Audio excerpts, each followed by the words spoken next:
Channel.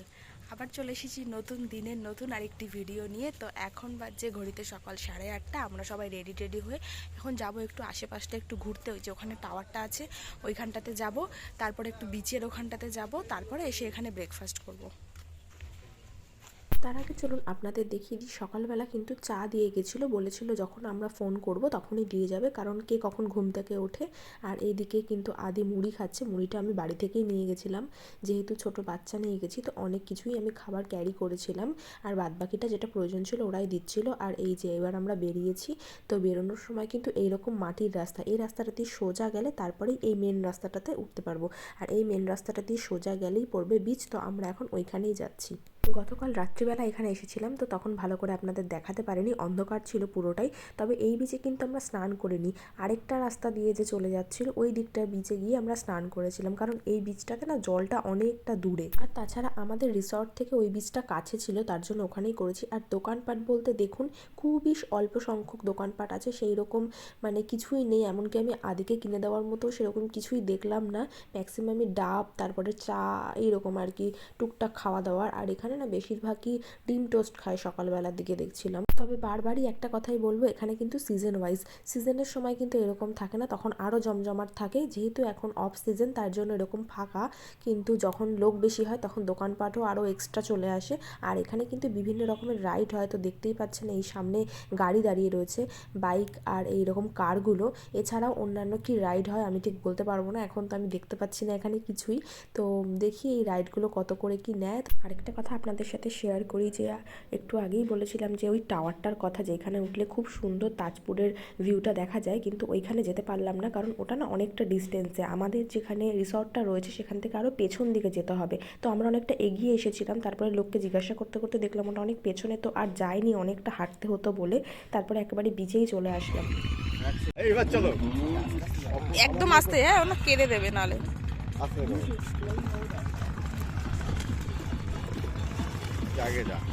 দেখেছি এই গাড়িগুলোতে ওঠাবো সেটা একেবারেই ভাবিনি, ও হঠাৎ করে দেখলাম তাকিয়েছিল, তো তারপরে ওর পাপা ওকে বসিয়ে দিল, আর দেখলাম ও চুপচাপ বসেও পড়লো। তো আনএক্সপেক্টেড, তো দেখি ও ভয় পায় নাকি, আমি একটু টেনশনেই আছি যে যদি কেঁদে দেবে নাকি, কিন্তু দেখলাম যে না, ও হাসছে। তো ও এটা এনজয় করুক তাহলে। আর আরেকটা ইনফরমেশন, এই গাড়িগুলো কিন্তু 100 টাকা করে নিল, মানে এইরকম বিচের মধ্যে দুবার একটু ঘোরালো, তাতে 100 টাকা নিল। গাড়ি চালাচ্ছে বাবা, কার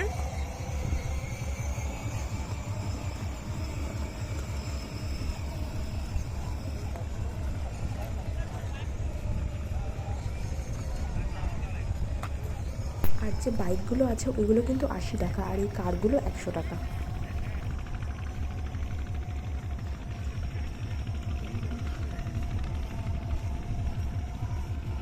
মাছ নিয়ে ফিরছে গো। ওইটা হলো মন্দারমণি, এই যে মন্দারমণি বিচ, এই ব্রিজটা দিয়ে আসতে হয়, আর এই ট্রলারগুলো মাছ নিয়ে আসছে।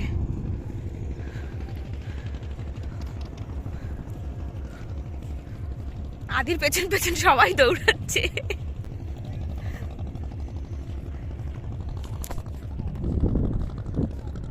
হয়ে গেছে আদির গাড়ি শেষ, দুপাক একটু ঘোরালো, ব্যাস হয়ে গেল। তো এইখানে যে ট্রলারগুলো আসছে না, প্রচুর মাছ নিয়ে আসছে, আর ট্রলার এসেই যাচ্ছে, মানে এরা হয়তো ভোরবেলার দিকে গেছে, তো এত মাছ এখানে সব দাঁড়াচ্ছে না, 2-1টা ট্রলার এখানে দাঁড়াচ্ছে, আর বেশিরভাগটাই চলে যাচ্ছে ওই দিকটাতে। ঠিক আছে চট হয়ে গেছে, ওটো ওটো, আর না অনেক গাড়ি চলেছো, ওটো ওটো। উঠলি কাঁদতে বেটা, চলো। হয়েছে, ভালো ভালো।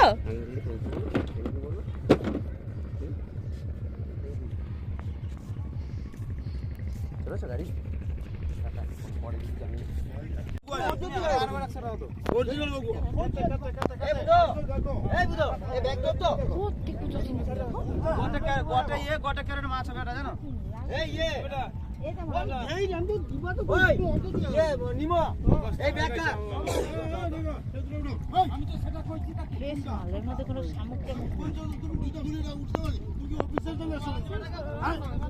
সব একই মাছ। এখানে দুটো ট্রলার দাঁড়িয়েছে, কিন্তু দুটো ট্রলারে ভরেই শুধু কুচো চিংড়ি, মানে এত ছোট ছোট চিংড়ি এর আগে আমি কখনো দেখিনি। যেরকম আমাদের মানে বাজারে বিক্রি হয়, তো সেখানে এর থেকেও একটু বড় সাইজের থাকে। এগুলো একেবারেই ছোট ছোট চিংড়ি, অন্য কোনো মাছ নেই কেন জানি না। আর এছাড়া বাদবাকি ট্রলারগুলো সব ওই দিকেই চলে যাচ্ছে। হয়তো এরপরে যে ট্রলারটা দাঁড়াবে সেখানে অন্য মাছও থাকতে পারে। তো এখানে আর বেশিক্ষণ দাঁড়াবো না, তো এবার আমরা চলে যাব। আর ভীষণ আওয়াজ হচ্ছে এখানে, আর খুব সুন্দর লাগছে এখানের নৌকোগুলো এইভাবে আসছে। যদি অন্য কোনো মাছ থাকতো বা পেতাম তাহলে হয়তো নিতাম, কারণ এখানে মাছটা একটু সস্তাই হবে। তো এখানে যারা আর কি পাইকারি বিক্রি করে বা দোকানে যারা বিক্রি করবে তারা দেখলাম এইখান থেকে নিয়ে যাচ্ছে মাছগুলো বাইকে করে, পেছনে সেই এরকম একটা বক্সের মধ্যে করে। এই যে এখানে একটা জেলিফিশ পড়ে আছে, সে স্টারের মতো যেগুলো হয় না, মরে গেছে। তাজপুরের বীচটা দীঘার মতো কিন্তু না। কেমন লাগছে? আমার সত্যি কথা বলতে খুব ভালো লাগছে। মানে মন্দারমণিতে সবাই যায় সি বিচের জন্য, তো তাজপুরও সি বিচের জন্য কিন্তু দারুণ। নিরিবিলির জন্য তাজপুর একদমই পারফেক্ট। আর সব থেকে বড় কথা কি, আমার বিচটা হেভি লেগেছে। মানে বিভিন্ন টাইপস এখানে পেয়ে যাবে, যেখানে মানে তোমার মানে পার্সোনাল বিচের মতো। যদি তুমি মনে করো যে একটু বেশি জলের দিকে যাবো, যেতে পারো। যদি মনে করো অল্প জলের দিকে, সব রকম পেয়ে যাবে। যদি মনে করো শুধু বালিতেই, তাহলে সেটাও পেয়ে যাবে। তো সত্যি খুব সুন্দর। আপনারা একবার আসুন, এসে নিজেরা উপভোগ করুন। জানি না ক্যামেরার মধ্যে কতটুকু বোঝা যাচ্ছে। যারা ক্রাউড পছন্দ করে তাদের জন্য এখানে একদমই ভালো লাগবে না।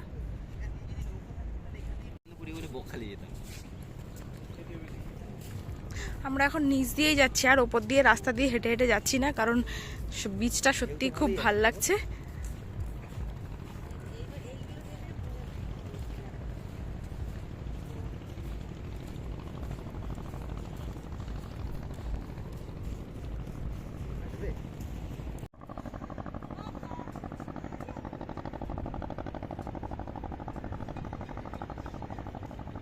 এইদিকে সেই ঝাউ বাগানগুলো রয়েছে, খুব সুন্দর লাগছে। আর এইখানে কি বলুন তো, মানে এক একটা রিসর্ট বিভিন্ন রকমভাবে স্টাইল করে তৈরি করেছে। কোনো কোনো রিসর্টে আবার দেখছিলাম বেশ ঝাউবন দিয়ে নিচে নেমে তারপরে আবার সিঁড়ি দিয়ে রেস্টুরেন্টে উঠতে হবে, মানে খুব সুন্দর। এই যে দেখুন, এইখানে আবার অল্প একটু জল, মানে বললাম না এইখানে ভ্যারাইটি টাইপস আপনারা পেয়ে যাবেন। মানে এতক্ষণ আমরা যেখানে ছিলাম সেখানে শুধু মানে বিচটা উপভোগ করছিলাম, বালিটা উপভোগ করছিলাম। এখন যেখানে রয়েছে এখানে কিন্তু আবার অল্প অল্প জল রয়েছে, অল্প জলও আপনারা পা ভেজাতে পারবেন। এরপরে এই যে এখন দেখুন, এখন আবার বেশি জল, মানে ইচ্ছে করলে আপনারা 3টে টাইপসই পেয়ে যাবেন। তো এটা ভীষণই ভালো লেগেছে। আর অন্যান্য লোকের বেশি ভিড় থাকলে কি হয়, ওখানে যাওয়া যায় না, সেখানে যাওয়া যায় না। এইটা পুরো মনে হচ্ছে নিজেদের আর কি পুরো পার্সোনাল বিচের মতো লাগছে। তো এখানে আমরা কালকে স্নান করেছিলাম, সেখানেই চলে এসেছি। এইবারের মতো বিদায় সমুদ্র, আবার যেন খুব শিগগিরই আসতে পারি। তো এই যে আমরা চলে এসেছি রিসর্টে, আর সকালবেলার ব্রেকফাস্ট এখন ওরা গরম গরম লুচি ভেজে দিল। আমরা মোটামুটি 10টার দিকে রিসর্টে এসেছি, তো বলেছিল যে আমরা আসার পরেই ওরা লুচিটা ভাজবে যাতে গরম থাকে। আর সত্যিই তাই, খুব গরম গরম। তরকারিটা খুব সুন্দর হয়েছে, আলুর তরকারি দিয়েছে। আপনারা যে যা চাইবেন সেটা দেবে, মানে আপনারা যদি কেউ চান ডিম টোস্ট, পাউরুটি বা বাটার টোস্ট, তার সাথে বয়েল এগ। তো আমরা যেহেতু লুচি চেয়েছিলাম তার জন্য আমাদের লুচি দিয়েছে। আপনাদের একটু সকালবেলা ওদের জানাতে হবে বা আগের দিন রাত্রিবেলা একটু জানাতে হবে যে ব্রেকফাস্টে আপনারা কী খেতে চান। তো এইখানে আদিকে স্নান টান করিয়ে দিয়েছি, আর ওকেও বলেছিলাম যে ওর খিচুড়ি আর তার সাথে আলু ভাজা একটু বেশি করেই দিতে, কারণ এখন ঘড়িতে ওই 10:30 মতো বাজছে। তো আমরা মোটামুটি 11:30 12টার মধ্যে বেরিয়ে যাব। তো মাঝ রাস্তায় তো খিদে পেতে পারে, কারণ আমরা পৌঁছতে পৌঁছতে অনেক রাত হয়ে যেতে পারে, মানে 7টা তো বাজবেই।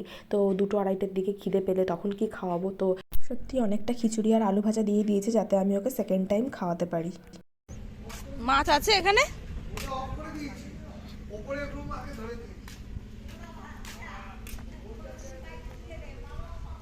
হ্যাঁ, শুধু মামা মামা, ওদের ডাকছে মামা বলে।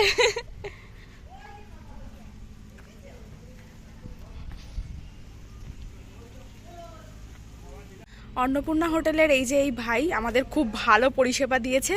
তো আমরা আজকে চলে যাব এখনই। তো ওই ভাইয়ের সাথে একটু কথা বলি। তোমার নামটা কি বলো? আমার নাম বাসুদেব সাহা। হ্যাঁ, এখানে কোন সিজনে কেমন কি রেটটা থাকে? সিজন অনুপাতে রেট থাকে, কিন্তু এমনি যেটা নর্মালি, একটু জোরে বলো।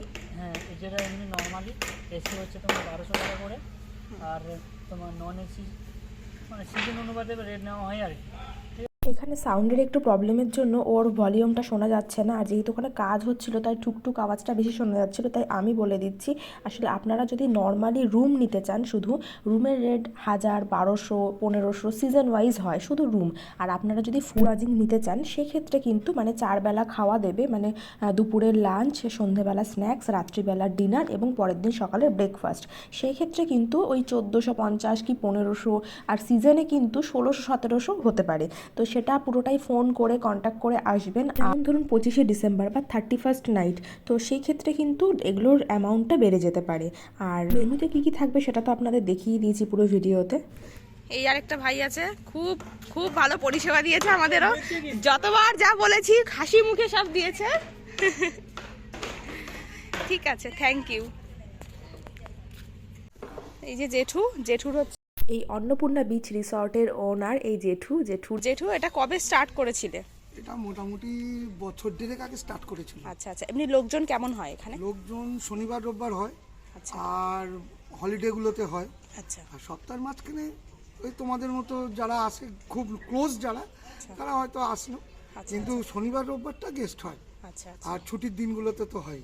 আচ্ছা আচ্ছা যে কোনো হলিডেতে আগে থেকে বুকিং করে, আচ্ছা আচ্ছা যেমন ধরুন 25শে ডিসেম্বর আসছে, বা 31st নাইট, 1 জানুয়ারি, 26শে জানুয়ারি, তখন খুব 23শে জানুয়ারি, তখন ভিড় থাকে। আচ্ছা আচ্ছা এই ফ্যামিলি গেস্টই বেশি আসে। হ্যাঁ, উইকেন্ডে ট্যুর যারা চায় কলকাতা থেকে, এটা তো ধরুন ঘন্টা 4-এর মধ্যে বাসে, আর প্রাইভেট গাড়িতে এলে ঘন্টা 3 এর মধ্যেই মোটামুটি পৌঁছে যাবে। আর আমাদের রাস্তা তো এখন ভালোই হয়ে গেছে।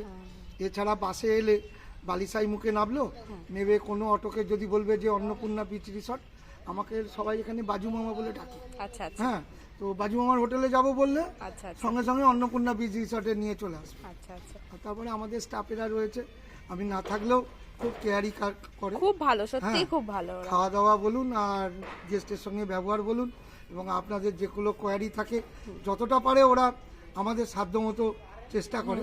এবারে এখন পুরো বিল্ডিং তো কমপ্লিট হয়নি, ওপরে দোতলাটা হচ্ছে। হ্যাঁ। যেমন এখানে একটু ইলেকট্রিকের প্রবলেম, আমি এক্ষুনি জাস্ট নাও দীঘা অফিসে যাব। ধরুন আমি জুনে দিয়েছি টাকা, পেমেন্ট করে দিয়েছি 440 মিটারের জন্য, এখনো অবধি রাজ্য বিদ্যুৎ পরিষদ আমাকে লাইন দেয়নি। ও হ্যাঁ, তো এই লাইনটা না দেওয়ার ফলে কি হচ্ছে, আমাকে গিজার লাগাতে পারিনি, আমাকে গরম জল করে করে দিতে দিতে হচ্ছে, এবং গ্যাসের দামটাও অনেকটা। হ্যাঁ, এগুলো আমাদের এখন বেয়ার করতে হচ্ছে। যদি আমাদের ইলেকট্রিক ডিপার্টমেন্ট যদি হেল্প করে দেয়, তখন এগুলো আপনাদেরও সুবিধে। হ্যাঁ হ্যাঁ হ্যাঁ, একটা গিজারে আপনার পছন্দ মতো আপনি জলটাকে গরম করে নিলেন, আমাদেরকে বললে হয়তো 10 মিনিট টাইম লাগছে। হ্যাঁ, হয়তো বেশি গরম হয়ে যাচ্ছে, বা আপনি যতটা গরম চাইছেন ততটা পাচ্ছেন না, এরকমও হতে পারে। আর এমনি তো মোটামুটি বিল্ডিং দেখলেন, রুমও তো হ্যাঁ দেখেছেন। হ্যাঁ সুন্দর। আর এই যে দোতলায় কাজ হচ্ছে, পুরোটা কমপ্লিট হয়ে গেলে সত্যি খুব সুন্দর হবে। আর এইখানটাতে সুইমিং পুল হবে, হ্যাঁ, তো সুইমিং পুলটা হলে এখানটা গার্ডেনগুলো ঠিকঠাক হয়ে গেলে তখন সত্যিই খুব সুন্দর লাগবে দেখতে। ঠিক আছে, থ্যাংক ইউ জেঠু। আমরাও একটু পরে বেরিয়ে যাব, তবে আবার আসার ইচ্ছা রইলো, ছেলে একটু বড় হলে আবার আসবো, পুরোটা কমপ্লিট হয়ে গেলে তারপরে আবার আসবো। আচ্ছা আচ্ছা, হ্যাঁ হ্যাঁ, সব গোছানো হয়ে গেছে এখানে, রেডি, টাটা। সত্যি এই রুমটাকে খুব মিস করব, মানে একদিনেই এত মন খারাপ লাগছে।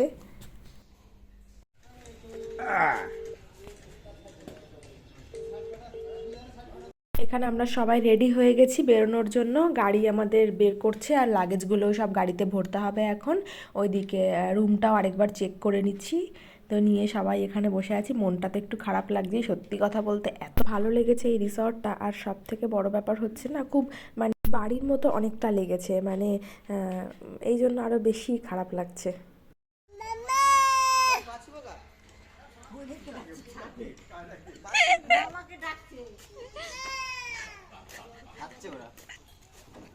এইখানে যে দুটো ভাই ছিল আর কি আমাদের সার্ভিস দিচ্ছিল, তো ওদের দুজনাকে আদি মামা মামা বলে ডাকছে, জানি না কেন, ওকে কিন্তু শেখায়ও নি, কিছু বলিও নি, অটোমেটিক দেখি ওদের মামা বলে ডাকা শুরু করে দিয়েছে। কালকে সন্ধ্যের থেকেই দেখছি, আর আজকে সকালে অতিরিক্ত পরিমাণে ডাকছে, যাওয়ার সময় চিৎকার করে করে ডেকে যাচ্ছে মামা মামা করে। তো এবার বিদায় জানাবো অন্নপূর্ণা বিচ রিসর্টকে। তো আবার যদি কোনো দিনও তাজপুর আসি, সত্যি কথা বলতে আমি এখানে এসেই থাকবো।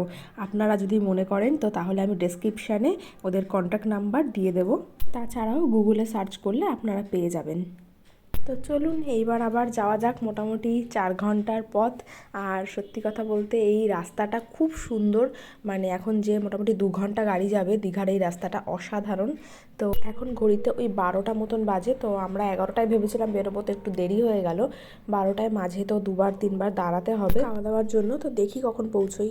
আমরা এখন এখানে ডাব নিতে দাঁড়িয়েছি।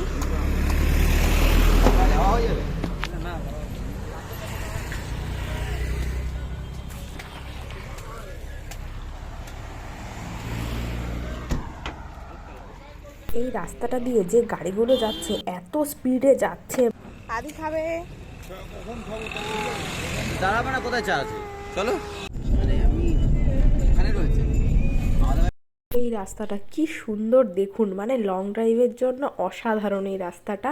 তবে বাইকে করে আসলেও কিন্তু দারুণ লাগবে এইখানটা। এইবার আস্তে আস্তে আমরা বাড়ির পথে এগোই। আর আমাদের তাজপুর ভ্রমণ আস্তে আস্তে এখানেই তাহলে সমাপ্ত হবে। যে কোনো ঘুরতে যাওয়ার জায়গাতেই যাব এটাই খুব আনন্দ, কিন্তু বাড়ি ফেরার সময় সত্যিই খুব মন খারাপ হয়। তো আমাদের মন সত্যিই খারাপ লাগছে। কালকে থেকে যার কাজে ব্যস্ত হয়ে পড়বে, আমি আবার সেই আদিকে নিয়ে একঘেয়ে রুটিনের মধ্যে বিজি হয়ে পড়ব। তো আবার চেষ্টা করব খুব শিগগিরই কোথাও একটু ঘুরতে যাওয়ার, কারণ শীতকালটাতেই মানুষ একটু ঘুরতে বেরোয়। তবে দূরে হয়তো আর খুব শিগগিরই হবে না, ওই 1 ডে কোথাও পিকনিক এখন এই সমস্তই হবে। আমার এই তাজপুর ভিডিওটা আপনাদের কেমন লাগলো অবশ্যই আপনারা কমেন্ট করে জানাবেন। যদি কোনো ইনফরমেশন লাগে তাহলেও আমাকে কমেন্ট করে জানাবেন। আর ভিডিওটা যদি ভালো লেগে থাকে তাহলে একটা লাইক এবং সাবস্ক্রাইব করবেন। সবাই ভালো থাকবেন। আবার দেখা হবে নতুন আরেকটি ভিডিওতে। ধন্যবাদ।